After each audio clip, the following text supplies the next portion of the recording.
నేను స్టార్ట్ చేసే ముందు రెండు విషయాలు చెప్తా. జస్మిత్ బుమ్రాకి, సంజు శాంసన్ కి హ్యాట్స్ ఆఫ్. అంతే, వీళ్ళకు మించి వీళ్ళు ఉండడం మన అదృష్టం ఇవ్వాలంతే.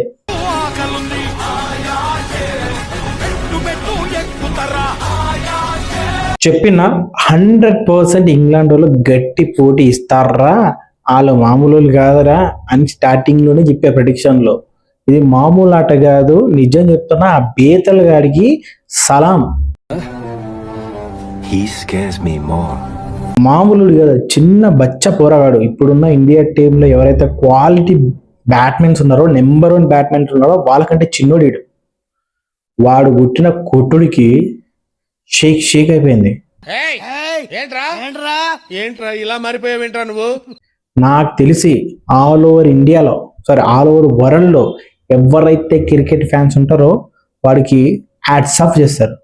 ఏమన్నా ఆడిండా. ఒక సైడ్ వికెట్లు పడుతున్నాయి, అండర్ ప్రెషర్ లో ఉన్నాడు, కొట్టిండ్రా. మన పులి ఎట్లా ఆడాలనుకున్నాం మనం.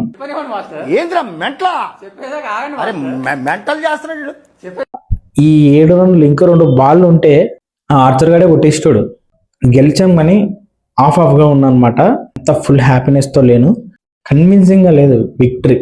ఓకే, కాపాడుకున్న రన్స్, కానీ ఇంత బ్యాటింగ్ పిచ్ అయినా కూడా మన వాళ్ళ జింబాంబే వాళ్ళే కొట్టిరు మన పైన 170. వీళ్ళు కొట్టరా చెప్పండి? ఇంగ్లాండ్ బ్యాటర్స్ ఒక్కొక్కడు ఎట్లున్నారు, ఎట్లా ఆడిరు. వీళ్ళు ఈజీగా కొట్టేస్తారు, నో డౌట్. నేను అప్పుడే చెప్పిన అందుకనే వీడియోలో. సో మనోళ్ళు వాళ్ళని ఎదుర్కోలే, వాళ్ళు మనల్ని ఎదుర్కోలే. మనోళ్ళు ఆర్చర్ని ఎదుర్కోలేదు.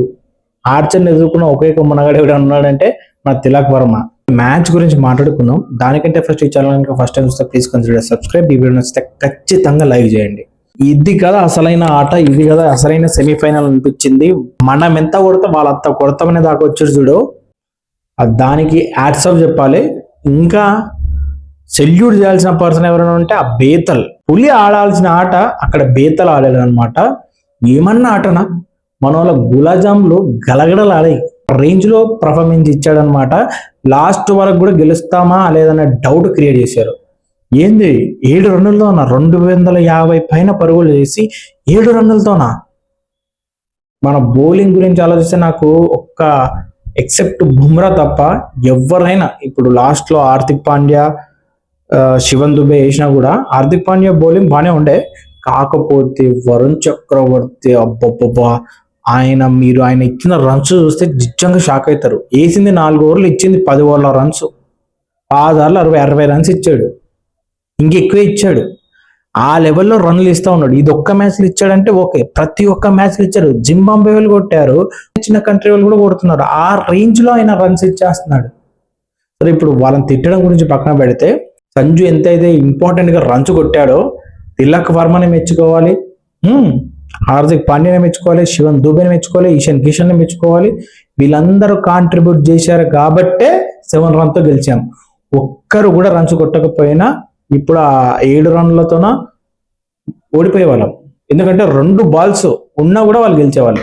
వాళ్ళ ఆటను చూస్తుంటే నాకు తెలిసి షాక్ అయిపోయి ఉంటారు. నిజం చెప్తున్నా, వరల్డ్ మొత్తం షాక్ అయిపోయి ఉంటారు. నేను చూస్తున్నప్పుడు 59 కోట్ల మంది చూస్తున్నారు మ్యాచ్ని. నిజం చెప్తున్నా, ఇక్కడ సంజు హీరోనా లేకపోతే బేతల్ హీరోనా అంటే యాజ్ ఎ క్రికెట్ ఫ్యాన్ గా నిజం చెప్తున్నా, సంజు ఆట ఓకే, ఎందుకంటే సెంచరీలు ఇంపార్టెంట్ కాదు, మ్యాచ్ గెలవడం ఇంపార్టెంట్. సంజు ఆటకు హ్యాట్స్ ఆఫ్. కానీ బేతల్ ఆడిన ఆట మాత్రం నిజమైన క్రికెటరే. అంతెందుకు సంజు శాంసన్ కి ఆయన ఆటకు తారీఫ్ చేసిండు. ఆ లెవెల్లో ఆడాడనమాట. ఇది కదా సెమీఫైనల్ అనిపించింది. ఇలాంటి ఆట మళ్ళీ చూస్తామో చూడమో తెలియదు. ఈ లెవెల్లో అడుగు పెడతాం, ఈ రకంగా మాస్ విక్టరీ వస్తానని నేను అస్సలు ఎక్స్పెక్ట్ చేయలేదు. టీమిండియా ఎఫర్ట్స్ కి క్యాచ్లు మిస్ చేస్తారని ఎప్పటి నుంచి అంటున్నాం. ఈడ పట్టిన క్యాచ్లు, ఎవరైతే అక్షర్ పటేల్ క్యాచ్లు పట్టాడో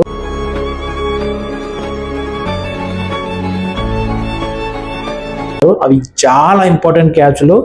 అవి పట్టడంతోనే మ్యాచ్ టర్న్ అయిపోయింది. సో 100% ఫీల్డింగ్ కూడా ఇవాళ చాలా ఇంప్రూవ్ అయింది. చాలా నచ్చింది నాకు టీమిండియా బ్యాటింగ్ కానీ ఫీల్డింగ్ కానీ. ఎక్సెప్ట్ బౌలింగ్ లో ఎవ్రీథింగ్ ఫైన్ ఈ టీమిండియా ఇప్పుడు. సో ఇవాళ సంజు శాంసన్ కి కానీ ఇషాన్ కిషన్ కానీ, తిలక్ వర్మ కానీ, హార్దిక్ పాండ్యా కానీ, శివన్ దుబే కానీ అందరికి హ్యాట్స్ ఆఫ్. ఎస్పెషల్లీ బూమ్రా దొరకడం మన అదృష్టం. ఆ బూమ్రా బౌలింగ్ లో ఎంత పెద్ద ఆటగాడైనా, ఎంత తోపు ఆటగాడైనా ఆడడానికి జంగుతున్నారు అనమాట. రన్స్ తీయడానికి ఇబ్బంది పడుతున్నారు. అలాంటి 4, 6 అంటే వల్ల కాదు ఎవడి వల్ల. సో బుమ్రా అయితే మనకు దొరకడం మన అదృష్టం అనమాట. ఆ లెవెల్లో పర్ఫార్మెన్స్ అవుట్పుట్ ఇచ్చాడు బుమ్రా. Jasprit Bumrah hats off. ఇంతకు మించి నేనేం చెప్పలేను మ్యాచ్ గురించి. ఫుల్ హ్యాపీగా ఉన్నాను. టెన్షన్లో కూడా ఉండే, చాలా అది ఎడ్జ్లో మెయింటైన్ చేసారు. ఇది కదా సెమీఫైనల్ అనిపించింది. వాళ్ళు ఇలా ఆడిన ఆటకు హ్యాట్స్ ఆఫ్ అనిపించింది. మన వాళ్ళు ఆడిన ఆటకు కొంచెం బాధ అనిపించింది. ఎందుకంటే 250 పైన టార్గెట్ పెట్టి నువ్వు కనీసం 200 కొట్టుకోకో, కానీ 200 దాటనిచ్చి చివరి వరకు తీసుకొచ్చి చూడు మ్యాచ్. అదొక్కటే బాగా అనిపించింది. మనం బౌలింగ్ లో విఫలం అవుతున్నాం. అదొక్కటి కరెక్ట్ చేసుకుంటే, ఎస్పెషల్లీ వరుణ్ చక్రవర్తి స్పెల్ అయితే ఏదైతే ఉందో అది దారుణంగా ఇస్తున్నాడు ఆయన. సో అదొక్కటి నాకు నచ్చట్లేదు. మిగతాదంతా టీమిండియా పర్ఫెక్ట్ గా ఉంది. వచ్చే మ్యాచ్ ఫైనల్ ఏదైతే ఉందో దాన్ని ఎవరిని చేంజ్ చేయకుండా ఇలాగే టీమిండియాని ఉంచితే 100% మనం సక్సెస్ అవుతాం, నో డౌట్. సో మీకు ఈ మ్యాచ్ చూస్తే ఏమనిపించింది, ఎలా అనిపించింది అని కింద కామెంట్ చేయండి. Once again hats off to Sanju Samson, Jasprit Bumrah. అలాగని వేరే వాళ్ళు చేసిన కాంట్రిబ్యూషన్ తక్కువని కాదు. వేరే వాళ్ళు కూడా ఎవరైతే తిలక్ వర్మ ఆడినా, హార్దిక్ పాండ్యా ఆడినా, శివన్ దుబే ఆడినా, ఇషాన్ కిషన్ ఆడినా, ఎవరు ఆడినా 100% ఎఫర్ట్ ఇచ్చారు. మనము నిజంగా తారీఫ్ చేయాల్సిందైతే వీళ్ళందరినీ. So more interesting sports update గురించి ఈ ఛానల్ ఖచ్చితంగా సబ్స్క్రైబ్ చేయండి. ఈ వీడియో నచ్చితే ఖచ్చితంగా లైక్ చేయండి. That's it.